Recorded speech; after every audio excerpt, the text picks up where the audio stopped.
Bismillahirrahmanirrahim. Assalamualaikum warahmatullahi wabarakatuh. Alhamdulillah, bersama lagi dengan saya Ustazah Huda Rahmat dari SMK PPP Tun Razak Jalan Tun Mahal.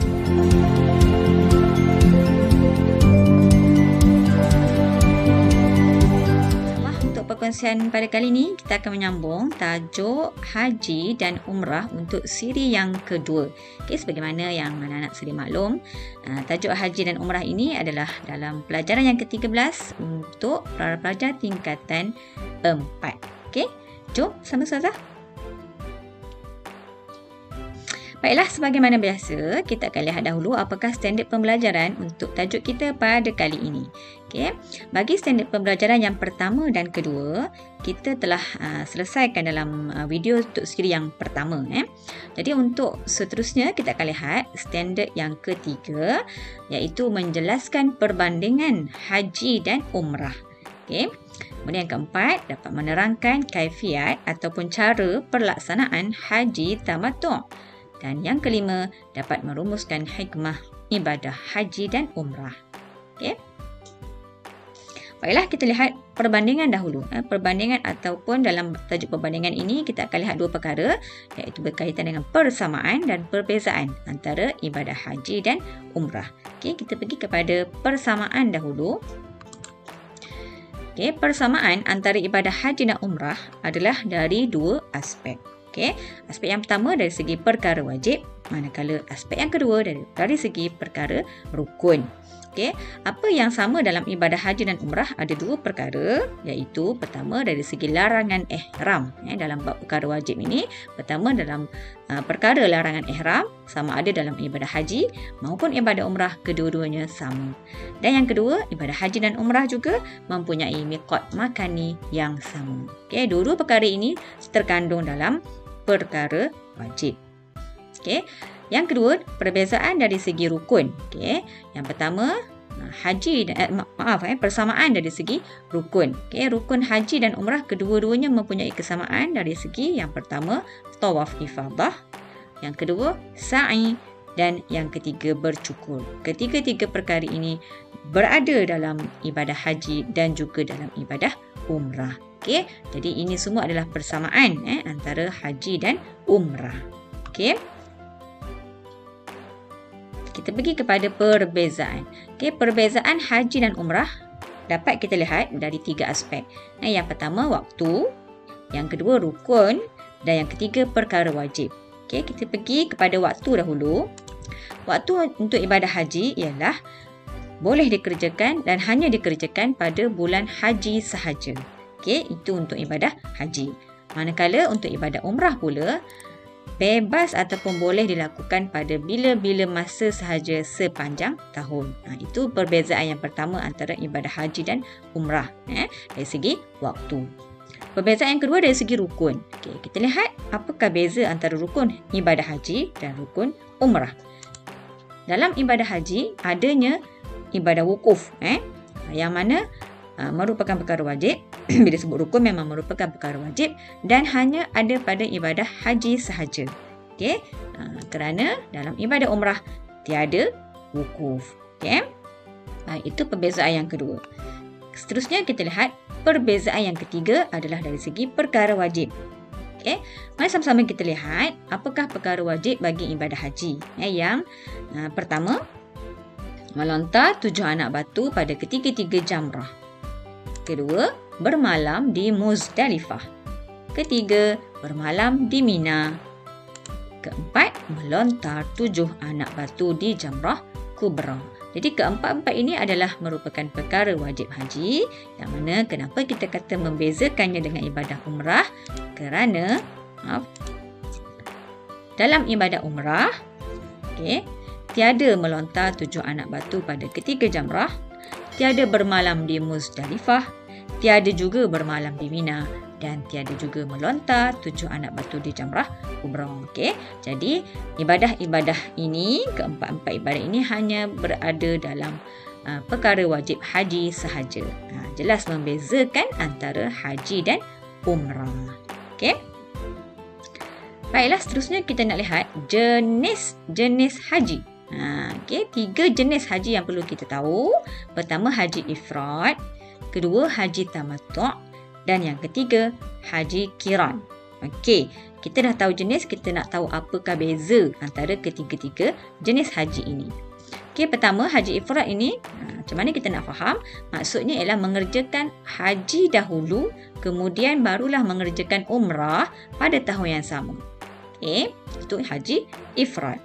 Yang kedua, haji tamattu', mengerjakan umrah dahulu dalam bulan haji, kemudian mengerjakan haji pada tahun yang sama. Manakala haji qiran pula ialah berniat mengerjakan haji dan umrah secara serentak. Okey, baik anak-anak jangan risau, saya cuba bantu untuk mudah ingat. Okey, cuba kita lihat pada kalimah haji ifrad. Ifrad ini adanya huruf I. Baik. Okey, bila ada huruf I, cuba lihat perkataan yang saudara merahkan ini, ada juga huruf I. Menunjukkan pada kalimah haji ada I, jadi itu adalah haji ifrad. Untuk membantu kita ingat supaya tidak bertukar dengan tamattu' dan qiran. Jadi sebut haji ada I, maka itu adalah haji ifrad. Kerana apa? Mengerjakan haji dahulu. Ibadah haji didahulukan. Okey. Kemudian kita tengok tamattu' pula. Okey, haji tamattu' yang kedua adanya huruf U. Okey, sama dengan kalimah umrah ada juga huruf U. Jadi bila kita sebut tamattu' ada huruf U di sini menunjukkan umrah dahulu. Didahulukan ibadah umrah. Okey. Baik, kemudian yang ketiga haji qiran, huruf Q samakan dengan K, iaitu serentak. Serentak kan. Jadi insya-Allah bila kita ingat dua ni, boleh beza dua ni, haji qiran kita boleh fahamlah. Okey. Baik, seterusnya kita nak lihat garis masa haji tamattu' dari segi panduan masa.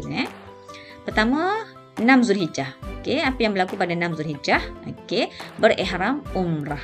Okey, dan melaksanakan umrah. Okey, sebagaimana yang kita baru sebut tadi, haji tamattu' ada huruf U di sini bermakna melaksanakan ibadah umrah dahulu. Okey, jadi pada 6 Zulhijjah ini para jemaah akan berihram umrah, seterusnya melaksanakan ibadah umrah terlebih dahulu. Okey, seterusnya pada 7 Zulhijjah melaksanakan apa saja ibadah sunat, tidak ada ibadah khusus pada tarikh ini. Kemudian pada 8 Zulhijjah berniat ihram haji di tanah haram. Jadi kita lihat di sini bila haji tamattu' didahulukan ibadah umrah, barulah disusuli dengan ibadah haji. Okey. Kemudian bila berniat ihram meninggalkan larangan-larangan sewaktu berihramlah ihram haji. Okey. Seterusnya pada 9 Zulhijjah, ibadah yang khusus bagi ibadah haji iaitu wukuf di padang Arafah. Okey. Seterusnya pada 10 Zulhijjah ataupun pada hari raya Aidil Adha, pertama bermalam di Muzdalifah, sebelumnya itu, kemudian selepasnya melontar jamrah kubra, seterusnya bergunting ataupun bercukur, kemudian tawaf ifadah dan ibadah sa'i, iaitu berlari beranak antara Bukit Safa dan Bukit Marwah. Okey, itu pada 10 Zulhijjah. Baik, selepas tu pada 11 Zulhijjah, keesokan harinya, jemaah akan melontar di ketiga-tiga jamrah, kemudian bermalam di Mina. Keesokan harinya, sama juga pada 12 Zulhijjah, melontar dan juga bermalam di Mina. Begitu juga pada 13 Zulhijjah, melontar di ketiga jamrah dan juga bermalam di Mina. Okey, itu secara umumnya panduan garis masa untuk haji tamattu' daripada awal sehinggalah selesai ibadah haji tersebut. Okay. Baik, seterusnya cuba lihat gambar rajah ini. Okay, pertama, ibadah rukun yang pertama iaitu niat ihram di tanah haram lah. Okay, selepas itu para jemaah akan kita nampak itu adalah wukuf di padang Arafah, iaitu pada 9 Zulhijjah. Rukun juga, wukuf adalah termasuk dalam rukun. Kemudian seterusnya itu persediaan untuk melontar iaitu mengutip anak batu termasuk dalam perkara wajib. Jemaah akan bermalam di Muzdalifah pada 10 Zulhijjah. Okey.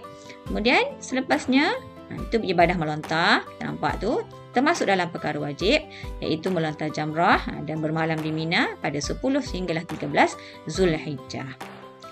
Kemudian kita nampak di situ apa yang akan berlaku. Para jemaah akan melaksanakan tawaf pada 13 dan juga 14 Zulhijjah, yang mana tawaf ini termasuk dalam rukun haji.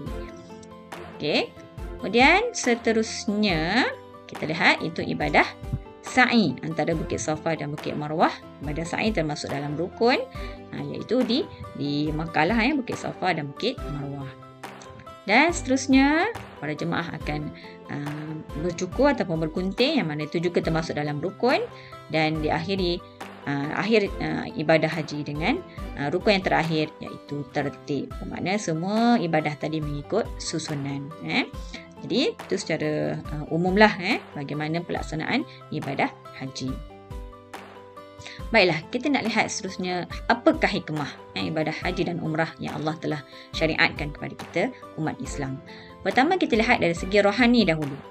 Yang pertama, menghapuskan dosa dan meraih ganjaran syurga kerana pengorbanan harta dan tenaga dalam melakukan perintah Allah. Ya, benar untuk melaksanakan ibadah haji dan umrah ini, khususnya ibadah haji, bukan perkara yang mudah, memerlukan pengorbanan yang tinggi, iaitu dari segi pengorbanan harta, memerlukan simpanan wang yang agak banyak, dan juga memerlukan pengorbanan tenaga. Contohnya sebagaimana ibadah tawaf, untuk tawaf di sekeliling Kaabah perlukan tenaga, untuk ibadah sa'i, berlari dari anak antara Bukit Safa dan Bukit Marwah memerlukan tenaga, tubuh badan yang sihat. Jadi itu semua insya-Allah akan menghapuskan dosa dan meraih ganjaran syurga dan pahala dari Allah Subhanahu wa taala. Yang kedua, dapat menzahirkan ketaatan dalam melaksanakan perintah Allah Subhanahu wa taala bagi mencapai kasih sayang dan rahmat Allah. Mudah-mudahan Allah menerima segala amalan kita. Hikmah yang kedua dari segi sosial. Saling mengenali sesama umat Islam walaupun berbeza bangsa dan negara. Walaupun kita berbeza namun akidah kita sama. Seterusnya dari segi politik, menzahirkan kekuatan umat Islam. Kalau kita lihat terutamanya waktu tawaf di Kaabah, betapa ramai umat Islam yang melaksanakan ibadah haji. Di situ akan menunjukkan kekuatan umat Islam secara tak langsung akan menggerunkan musuh-musuh Islam. Hikmah yang seterusnya dari segi dakwah. Dengan ibadah haji maupun umrah ini akan menyemarakkan lagi perkembangan dakwah Islam ke seluruh dunia. Dan dari segi ekonomi, dapat meningkatkan taraf hidup umat Islam dengan menabung, kalau kita di Malaysia dengan tabung haji, supaya dana umat Islam terus meningkat. Dengan adanya tabungan tadi dapat membantu meningkatkan ekonomi dan taraf hidup umat Islam. Jadi sekadar itu dulu perkongsian untuk kali ini. Mudah-mudahan sedikit perkongsian daripada Ustazah dapat membantu pemahaman anak-anak dalam memahami tajuk ibadah haji dan umrah. Semoga apa yang saya kongsikan ini bermanfaat untuk kita semua. Dan jangan lupa untuk like, subscribe dan share channel Ustazah. Jangan lupa juga untuk aktifkan ikon loceng supaya anda lah orang pertama yang akan mendapat notifikasi daripada Ustazah. Sekian dahulu. Assalamualaikum warahmatullahi wabarakatuh.